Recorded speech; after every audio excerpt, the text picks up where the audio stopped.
الحمدللہ ہم رمضان کریم کے 19ویں روزے سے گزر رہے ہیں اور کل 20واں روزہ ہوگا اور 20ویں روزے کے بعد افطاری جو ہم کریں گے وہ 21ویں رات میں کریں گے۔ یہ رات جو کل آئے گی یہ بہت مبارک رات ہے۔ خطبہ مسنہ کے بعد اللہ سبحانہ تعالیٰ کی توفیق سے میں نے سورۃ الدخان اور سورۃ القدر دو جگہ سے چند آیتیں تلاوت کی ہیں۔ ان آیات میں اللہ سبحانہ تعالیٰ نے انہی راتوں کا ذکر کیا ہے۔ چنانچہ وہ فرماتا ہے حامیم والکتاب المبین۔ حامیم کا ترجمہ اور اس کی مراد اللہ بہتر جانتا ہے۔ والکتاب المبین، اور قسم ہے اس واضح کتاب کی، روشن کتاب کی۔ یعنی مبین کے معنی ہوتا ہے واضح، روشن کتاب، آسانی سے سمجھ میں آنے والی کتاب، سمجھے جانے والی کتاب۔ انا انزلناہ فی لیلۃ مبارکہ، ہم نے اس کو ایک مبارک رات میں نازل کیا ہے۔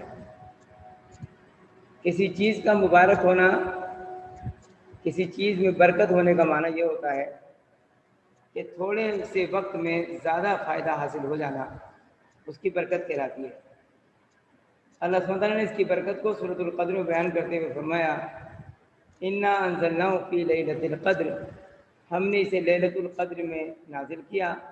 وما ادراک ما لیلۃ القدر، اور تم کیا جانو کہ لیلۃ القدر کیا ہے؟ لیلۃ القدر خیر من الف شہر، لیلۃ القدر 1000 مہینوں سے بہتر۔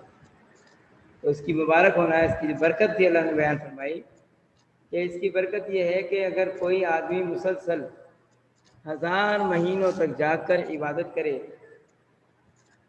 تو وہ اتنا ثواب نہیں کما سکتا جتنا اس ایک رات میں عبادت کرنے میں اس کو حاصل ہو سکتا ہے۔ خیرن کا مطلب ہوتا ہے اس سے بھی بہتر ہے، یعنی 1000 مہینوں کی جو وہ عبادت ہوگی، جو دن رات جاگ کر کرے، ممکن ہے اس میں کوتاہی ہو جائے، غلطی ہو جائے، بھول چوک ہو جائے، مگر اس رات میں اگر وہ عبادت کر لے ایک رات میں تو ظاہر بات ہے اتنی غلطیاں اس میں نہیں ہو سکتی، اتنی بھول چوک اس میں نہیں ہو سکتی، اور ثواب اتنا زیادہ ملے گا، تو یہ اس سے بہتر ہے۔ اللہ خیر من الف شہر۔ دوسری بات اللہ تعالیٰ نے ارشاد فرمائی انا کنا منذرین، ہم اس کتاب کے ذریعے سے لوگوں کو ڈرانا چاہتے ہیں، اور اس رات کے ذریعے سے بھی گویا ہم ڈرانا چاہتے ہیں۔ سے مراد کیا ہے؟ کتاب ڈرانے کے لیے آئی ہے۔ لیلۃ القدر میں اپنے پروردگار کے سامنے کھڑا ہونا ایسا ہی ہے جیسے ایک آدمی اپنے گناہوں کے احساس سے اور احساس شرمندگی سے اپنے آقا اور مالک کے سامنے کھڑا ہو اور عاجزی کر رہا ہو، یہ اس کا ڈرا ہوا ہونا ہوتا ہے۔ تو اللہ سبحانہ تعالیٰ گویا یہاں اشارہ کر رہا ہے کہ آج کی رات کھیل تماشے کی رات نہیں، آج کی رات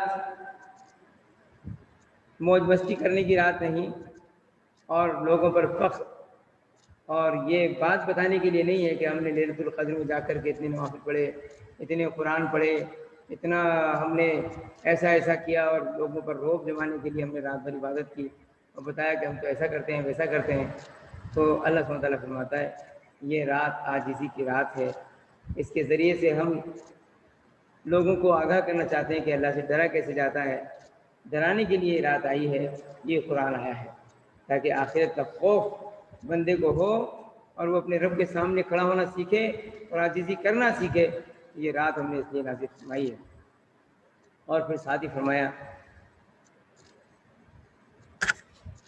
فیہا یفرق کل امر حکیم، اس رات فرشتے نازل ہوتے ہیں اللہ تعالیٰ کے تمام احکام لے کر کے، جسے کہا تنزل الملائکۃ والروح فیہا بِإِذْنِ رَبِّهِمْ مِنْ كُلِّ أَمْرٍ، اللہ تعالیٰ کی طرف سے تمام سال بھر کے احکام لے کر فرشتے نازل ہوتے ہیں، اور یہ بڑا اچھا موقع ہے کہ ہم اپنے پروردگار کے سامنے عاجزی کریں اور اس سے ڈریں کہ زندگی کے فیصلے بھی اس رات میں ہو رہے ہیں، اور اللہ سے خیر کی دعائیں کریں، خیر مانگیں، اور پروردگار کے سامنے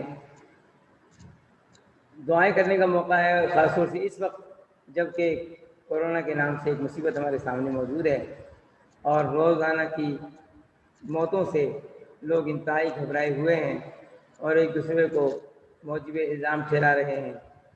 اپنے آپ کو موجب الزام ٹھہرائیں اور اپنے گناہوں کی اللہ سبحانہ وتعالیٰ سے معافی مانگیں، اور اللہ سبحانہ وتعالیٰ سے اطاعت رسول صلی اللہ علیہ وسلم کی توفیق مانگیں کہ اللہ اپنے رسول کی اطاعت کی توفیق عطا فرما، کیونکہ رسول اللہ کی اطاعت کی در حقیقت اللہ سبحانہ وتعالیٰ کی اطاعت ہے۔ تو الحمدللہ ہم نے لیلۃ القدر کے فضائل کو جانا، اور ساتھ ہی اللہ نے ایک بات اور خوشخبری کی سنائی، سلام سلام سلام ہے ان لوگوں کے لیے جو اس رات کا فائدہ اٹھاتے ہیں اور اس رات میں اللہ سبحانہ تعالیٰ کے سامنے عاجزی کرتے ہیں اور اس سے دعائیں کرتے ہیں، تو یہ مبارکباد کے مستحق لوگ ہیں۔ سلام ہی حتی مطلع الفجر، ایسا ہی ہوتا ہے اللہ تعالیٰ کے یہاں، سلام کی سلامتی ہی رہتی ہے اللہ سبحانہ تعالیٰ کے یہاں تک کہ فجر طلوع ہوتی ہے۔ یعنی کہ اگر کوئی اس رات کے بعض حصے میں بھی جاگ لے اور اپنے رب کو بعض حصے میں بھی راضی کر لے تو اس کے لیے ایسا ہی ہے جیسے وہ ساری رات جاگا ہے، کیونکہ اللہ نے یہ نہیں کہا کہ رات کے فلاں حصے میں جاگنا ہے، فلاں حصے میں جاگنا ہے، تو میں سلام ہی حد، یہی ہے، یہی سب کچھ ہے، یہی انعامات ہیں، یہی سلامتی ہے، کب تک کے لیے؟ حتی مطلع الفجر، جب تک کہ فجر طلوع ہو جائے۔ تو الحمدللہ ایک بہترین رات اللہ سبحانہ تعالیٰ کے قرب کے حاصل کرنے کے لیے ہمارے پاس آ رہی ہے اور بہت قریب پہنچ چکی ہے۔ نبی محترم صلی اللہ تعالی وسلم نے ارشاد فرمایا، جیسا کہ ابو ہریرہ رضی اللہ تعالیٰ عنہ بیان کرتے ہیں، اور یہ حدیث متفق علیہ یعنی بخاری اور مسلم میں ہے، کہتے ہیں من قام، جو اس رات میں کھڑا ہوا، لیلۃ القدر یعنی لیلۃ القدر میں، ایمان کے ساتھ، واحتسابا اور امید کے ساتھ، اللہ سے اجر کی امید، مغفرت کی امید، اللہ سبحانہ تعالیٰ کے سامنے عاجزی کر کے اس امید کے ساتھ کھڑا ہوا کہ اللہ سبحانہ تعالیٰ نے جو مجھے ڈرایا ہے اور میں اس سے ڈر کر اس کے سامنے کھڑا ہو گیا ہوں کہ شاید میرے اس عاجزی کو، میرے اس خوف کو پروردگار قبول کر لے اور مجھے جہنم سے نجات دے دے، تو اللہ سبحانہ تعالیٰ کہ اسے نبی کے ذریعے سے گویا خوشخبری دے رہا ہے، کہتے ہیں غفر لہ ما تقدم من ذنبہ، تو اللہ سبحانہ تعالیٰ اس سے پچھلے تمام گناہوں کو اس کی معاف فرما دیتا ہے۔ اللہ اکبر، اللہ اکبر کبیرہ۔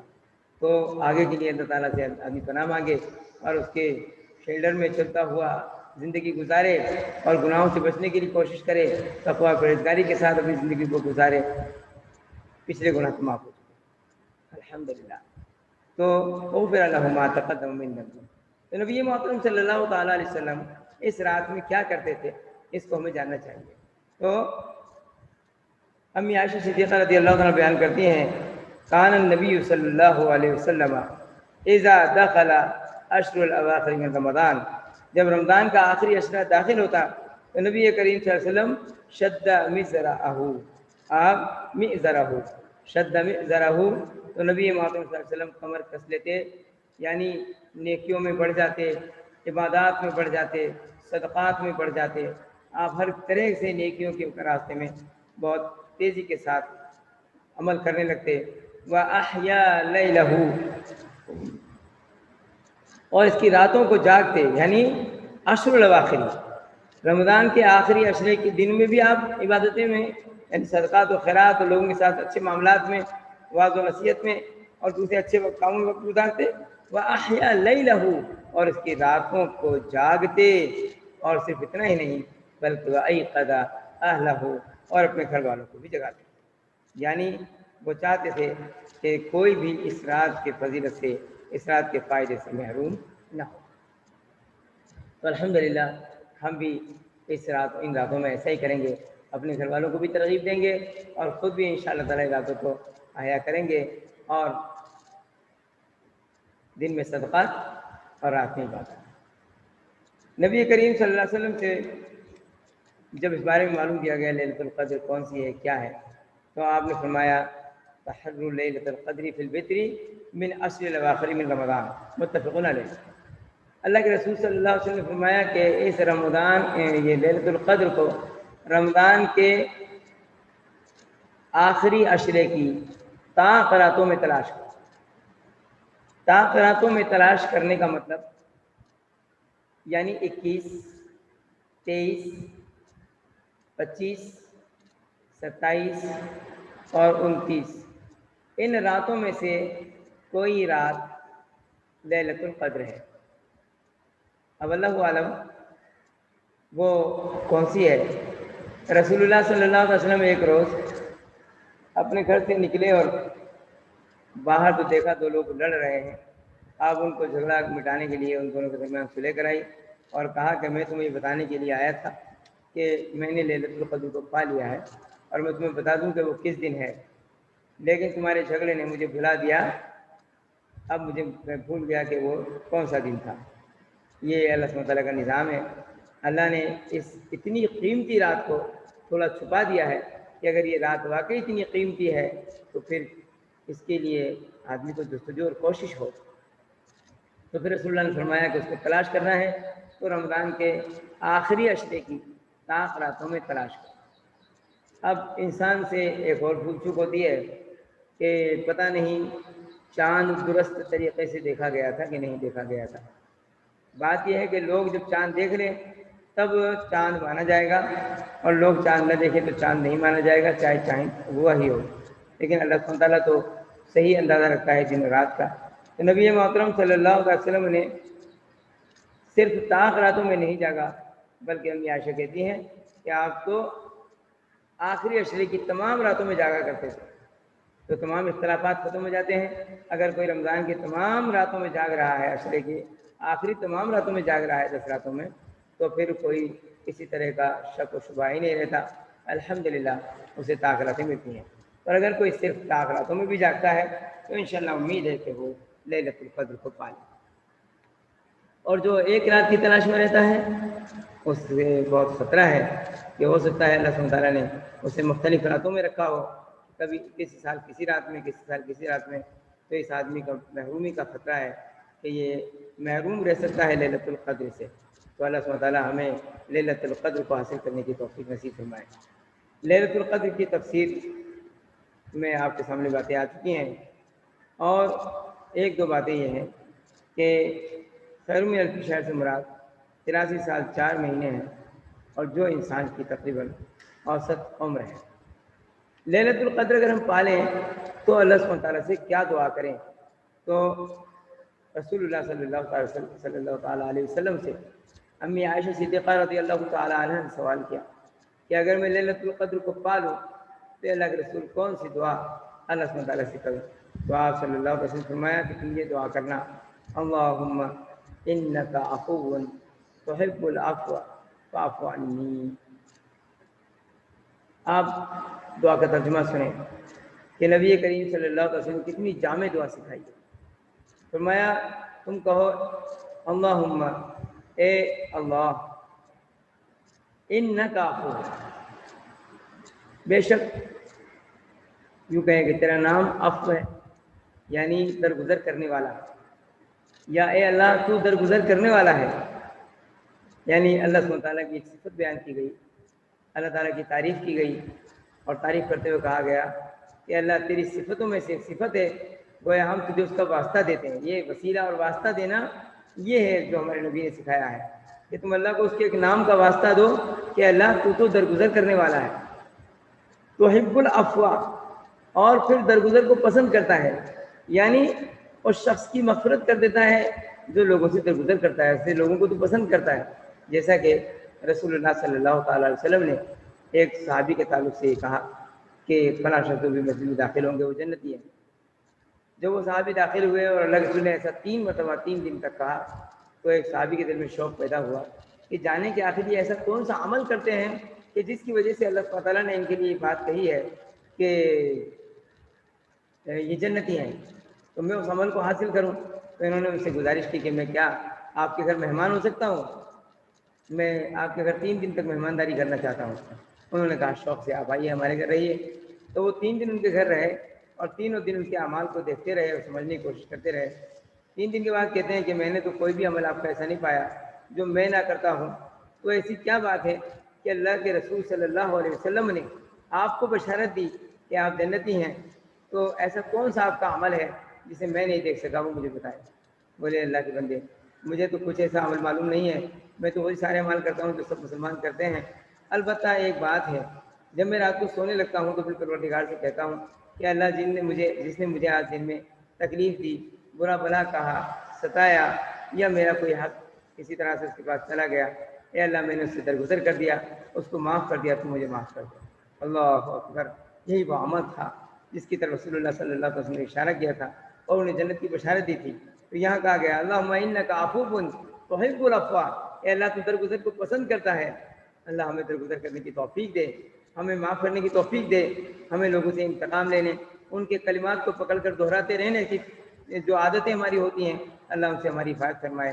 اور معاف کرنا یہ عادت عورتوں میں لڑکیوں میں زیادہ ہوتی ہے کہ بس کسی نے کسی وقت کوئی بات کہہ دی تھی تو اسی کو گھوٹتے پیستے رہتے ہیں، بناتے بجھاتے رہتے ہیں اور سناتے اور اپنے دل کو جو ہے تسلی دیتے رہتے ہیں کہ ہاں بھائی ایسا انہوں نے کہا تھا، ہاں ایسا انہوں نے کہا تھا، ہاں یہ تو ایسے ہیں۔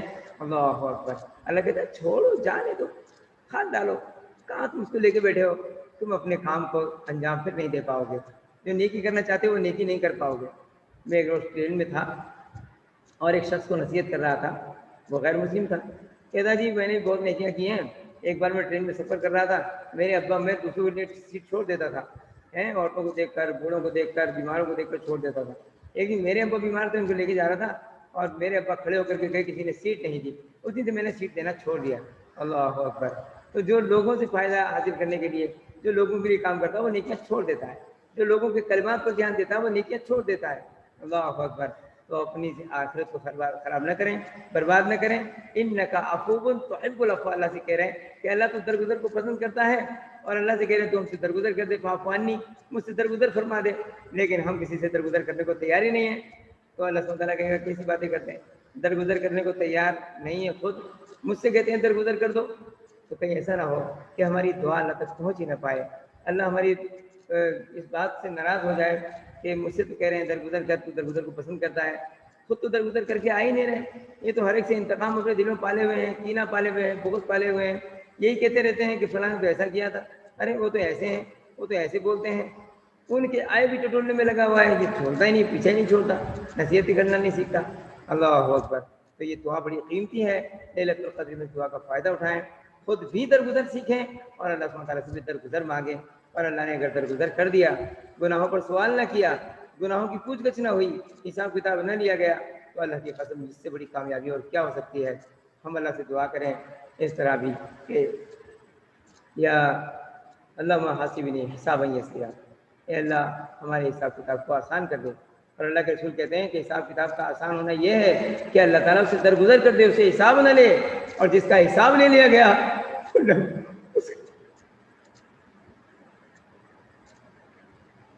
اس نے اپنے آپ کو وہ مصیبت میں پڑ گیا، حساب جس کا لیا گیا وہی پریشانی میں آ گیا۔ اللہ انک عفو تحب العفو فاعف عنا، اے اللہ تو درگزر کو پسند کرتا ہے، اے اللہ تو درگزر کرنے والا ہے، درگزر کو پسند کرتا ہے، تو ہم سے درگزر فرما دے۔ لیلۃ القدر میں اس دعا کو کثرت کے ساتھ کریں۔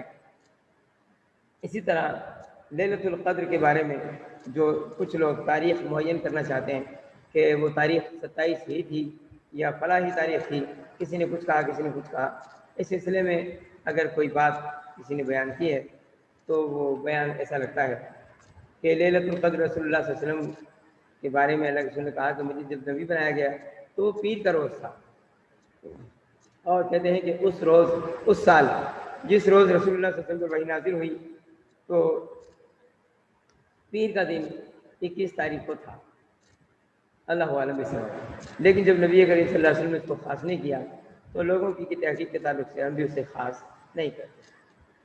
تو یہ تھی لیلۃ القدر کے متعلق چند باتیں۔ اب تھوڑا سا ہم گفتگو کریں گے اعتکاف کے بارے میں۔ 10 منٹ کے بعد 9 منٹ کے بعد یہ میٹنگ جو ہے وہ بند ہو جائے گی. آپ دوبارہ سے کنیکٹ ہونے کی کوشش کریں. میں دوبارہ سے اسٹارٹ کروں گا کلاس کو. اعتکاف فرض کفایہ ہے. اگر محلے کی شہر کی جامع مسجد کے اندر کوئی ایک شخص بھی اعتکاف کرے تو یہ اعتکاف پوری بستی کے لیے کافی ہے. لیکن اگر کوئی نفلی اعتکاف کرنا چاہتا ہے تو بھی کوئی حرج کی بات نہیں ہے. زیادہ لوگ بھی اعتکاف کر سکتے ہیں. لیکن یہ اعتکاف یعنی عبادت کی غرض سے مسجد میں رکنا. اعتکاف کے معنی ہے اللہ سبحانہ تعالیٰ کی یاد اور اس کی عبادت کی غرض سے مسجد کے اندر رکنا. تو کوئی اعتکاف کرنا چاہتا ہے تو وہ کتنا اعتکاف کرے اور کہاں اعتکاف کرے. تو اعتکاف کی مدت کے بارے میں نبی محترم صلی اللہ علیہ وسلم سے کسی نے سوال کیا تھا اعتکاف کے تعلق سے. تو آپ نے فرمایا, انہوں نے نظر مانی تھی اعتکاف کی, تو آپ نے کہا اوفی بنذری کا واعتکف لیلۃ. متفق علیہ. بخاری مسلم کی یہ حدیث ہے کہ اپنی نظر کو پورا کرنے کے لیے تم ایک رات کا بھی اعتکاف کر سکتے ہو. یعنی ایک رات کے لیے مسجد میں ٹھہر جانا اور اللہ تعالیٰ کی یاد میں اور اس کی عبادت میں وقت گزارنا, گناہوں سے بچنا, یہ بھی اعتکاف ہے. تو کوئی ایک رات کے لیے بھی اعتکاف کرے تو رسول اللہ صلی اللہ علیہ وسلم نے فرمایا کہ یہ بہترین چیز ہے. اور اس سے لگتا ہے کہ ایک رات کا اعتکاف کرنا ہی چاہیے اگر کوئی اعتکاف کرنا چاہ رہا ہو. 1 گھنٹہ یا 2 گھنٹے کا جو اعتکاف کی باتیں کہی جاتی ہیں, اللہ اعلم. رمضان اور غیر رمضان میں رسول اللہ صلی اللہ علیہ وسلم نے اعتکاف کیا ہے. اور آپ صلی اللہ علیہ وسلم اعتکاف جو کرتے تھے وہ 10 راتوں کا کیا کرتے تھے. کان رسول اللہ صلی اللہ علیہ وسلم یعتکف فی کل رمضان 10 ایام فلما كان العام الذي قبض فيه اعتکف 20 یوما. رسول اللہ صلی اللہ تعالی وسلم نے ہر رمضان میں 10 دن کا اعتکاف کیا آخری عشرے کے اندر. اور جس سال آپ کا آخری سال تھا کہ اس سال آپ صلی اللہ علیہ وسلم نے رمضان میں 20 راتوں کو اعتکاف کیا تھا. یہ نبی کے وسلم کی حدیث بخاری شریف کے اندر موجود ہے. اور اعتکاف کہاں کیا جائے؟ اعتکاف مسجد ہی میں کیا جائے گا, چاہے مرد کریں چاہے خواتین. لوگوں نے مسجد میں عورتوں کے لیے عبادت گاہ نہیں بنا رکھی ہے, اس لیے انہیں عورتوں کا مسجد میں اعتکاف تعجب کی چیز لگتا ہے. جبکہ ازواج مطہرات نبی کریم صلی اللہ علیہ وسلم کی وفات کے بعد بھی مسجد ہی میں اعتکاف کیا کرتی تھی. اور اللہ تعالیٰ فرماتا ہے سورۃ البقرہ آیت نمبر 187 میں وَلَا تُبَاشِرُوهُنَّ وَأَنْتُمْ عَاكِفُونَ فِي الْمَسَاجِدِ, کہ اور تم مباشرت مت کرنا جب کہ تم مسجدوں میں اعتکاف کے اندر ہو.